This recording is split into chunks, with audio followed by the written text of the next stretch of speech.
Ešte by som spal.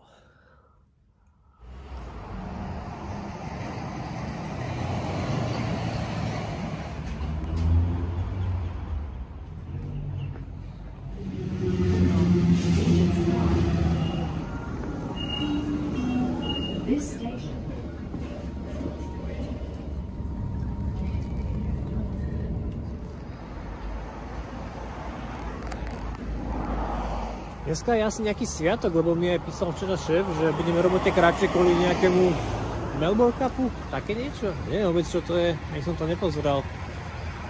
Musím zistiť, alebo sa ho spýtať, o čo ide. Mi príde divné meno pre nejaký sviatok Melbourne Cup. To je nejaký šport, alebo... A v Melbourne tuším, bývajú nejaké preteky motorkové, alebo aj formuly, či? S kasom dielny.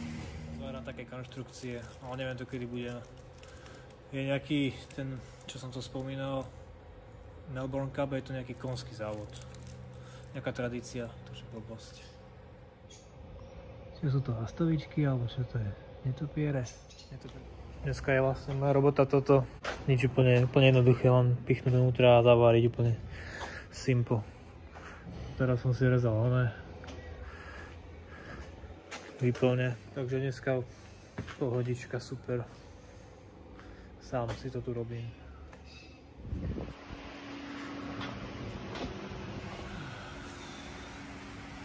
Aspoň tu je chladno.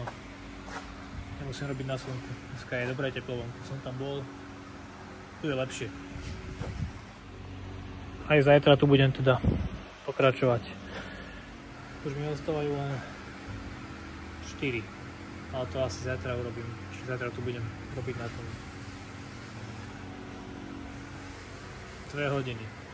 Ešte tak pol hodinka plynu.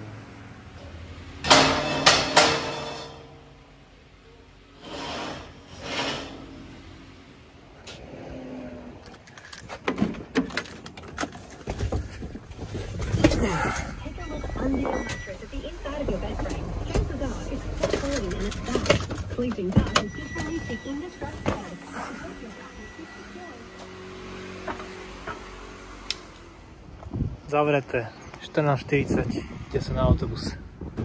Canterbury, domov, som doma. Idem sa na večer a do tej japonskej reštaurácie zase. Dobre to bolo, nie som ešte raz.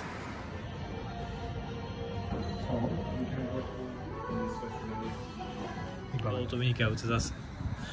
Ja som strašne konzervatívny si inak uvedomujem. Nájdem jednu reštauráciu a ja som tam proste za týždeň aj 2-krát. Tak ten burger, teraz som tam nebol, dobre no, včera som mal burger.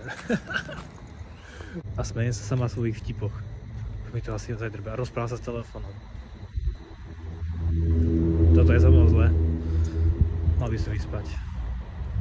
Form 2 goes to Liverpool via Bankstown. Je 7 hodín. Som pred robotou, dneska som není moc vyspatý a pritom som spal celkom dosť, ale od 12. Tak som asi blbo spal. A už je pol tretej, koniec roboty. Dneska nič, čo? Som ba zvárala, na niečo zaniesli potom na stavbu a koniec. 14:20, čakám na vlak.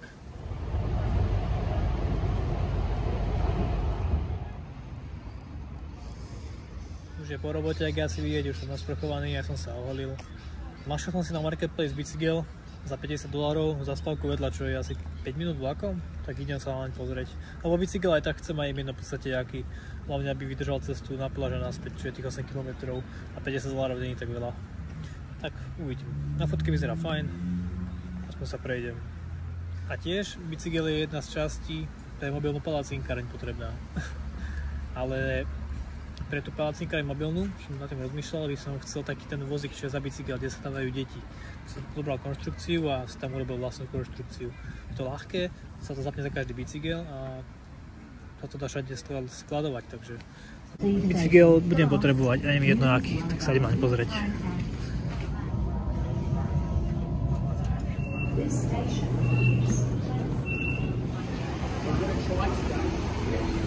Cesta vlakom nebola ani 3 minúty a je to tu úplne zase čínsko-korejské, ja neviem ani čo to je. Asi čínske. Tá cesta na tú adresu je celkom podozrivá. Bordelári zasraní, toto ozaj. Ale konečne nejaká oblasť, ktorá nevyzerá pekne v Sydney. Teda, nie je to úplne špinavé, ale nie je to pekné.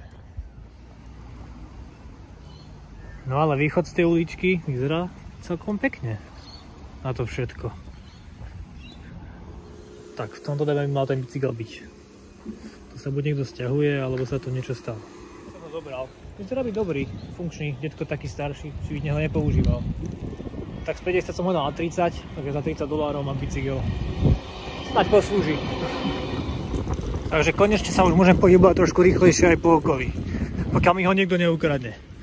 A čo to je $30? Čo to je? 16-17 eur?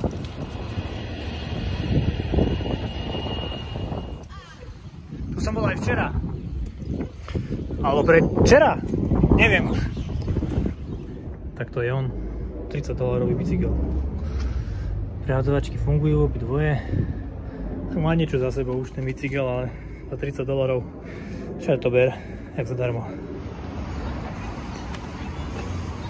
Schody do neba. Dostal som chuť na brinzové halušky, ale brinza tu nie je dostupná samozrejme, tak som čítal, jak sa môže vyrobiť brinza, je to celkom dlhý proces, 5 až 6-7 dní, no. Ako sú na to veci, je tu od čoho si dá ponariť, ale toľko času nemám, lebo chutí mi a chcem by som to dať aj ochutnať spolubývajúcim, tak rozmýšľam nad receptom, čo som našiel fetasír so smotanou, vymixovať do konzistencie ako brinza, no a proste iba k haluškám a sladinke to dať. Tak to vyskúšam, ale asi sobotu. Ale som zvedavý, ako bude chutiť ten fetasír s tou smotanou, proste jak to bude chutiť, či to je podobné ako brinza. Na to som dosť zvedavý. A no, som zvedavý, jak to dopadne. Better Call Saul a večera.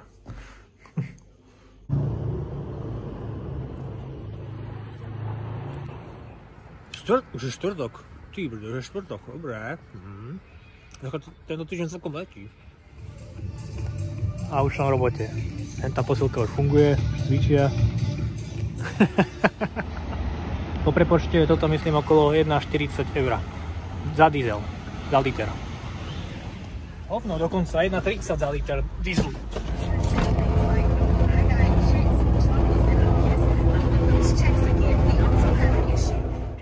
Zase sme tu, robíme teraz druhú stranu. Predtým sme robili hentám, potom sme dali stupiky tam, ešte nedali sme pletivo a teraz robíme túto stranu. Ten šírák alebo klobúk je neskutočne dobrá vec. To sa normálne nezdá, ale je to brutálne. No, už je po obede, mali sme KFCčko, som ho dlho nemal, naposledy asi v Chicagu, vedľa roboty, kde som robil. Fuj, to bolo hnusné vtedy KFCčko, ale toto bolo vynikajúce. Asi ozaj záleží, ktorý podnik a kde to vyrábajú. Asi od personálu dosť aj. Prekrásny je dneska deň, krásny. 27 stupňov je. Len tie oblaky, wow.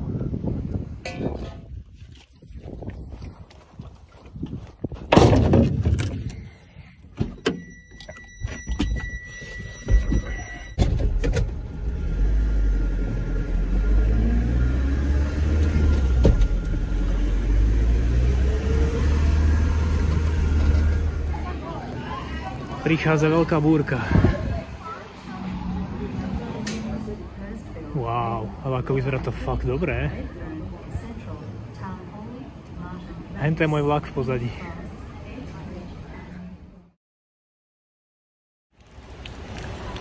To sa to počasie dobre pokazilo teda.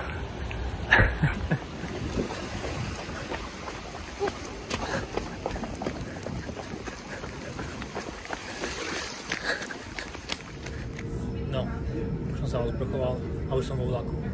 Trvalo to asi 12 minút, než som sa rozprchoval a prišiel naspäť do vlaku. Aj nie do mesta teraz. Prší, dúfam, že nezmoknem. Asi som si mal zobrať ten parázol so sebou, podnik šopa.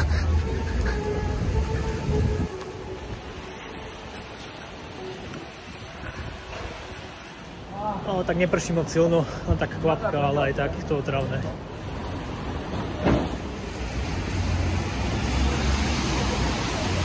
A je búrka, to nie je len dážď. Ale je to zaujímavé takáto búrka v tom meste, ako to tu hrmí medzi tými budovami. Je to ako z tých videí z YouTube, kde prší a prechádza sa po New Yorku.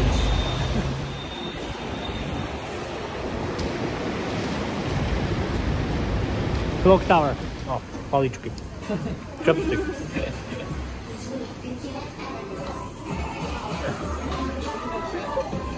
Rýža, a nemá nič, čo to je. Taký rýžový alkohol. Ale pije sa to z takýchto misiek, ako pre mačku mlieko.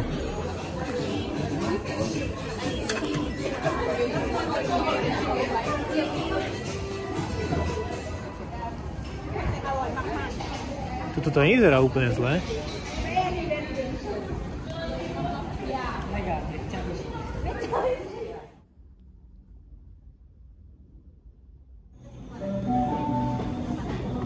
The next train to arrive on platform 18 goes to 10 hodín, akorát som prišiel domov, som si rýchlo kúpil prso a rýžu a idem si do roboty rýchlo urobiť a než pôjdem spať. Navarené 10:30, môže sa ísť spať. To aj teraz skúšam niečo nové. Robotu myslím. Takže good night.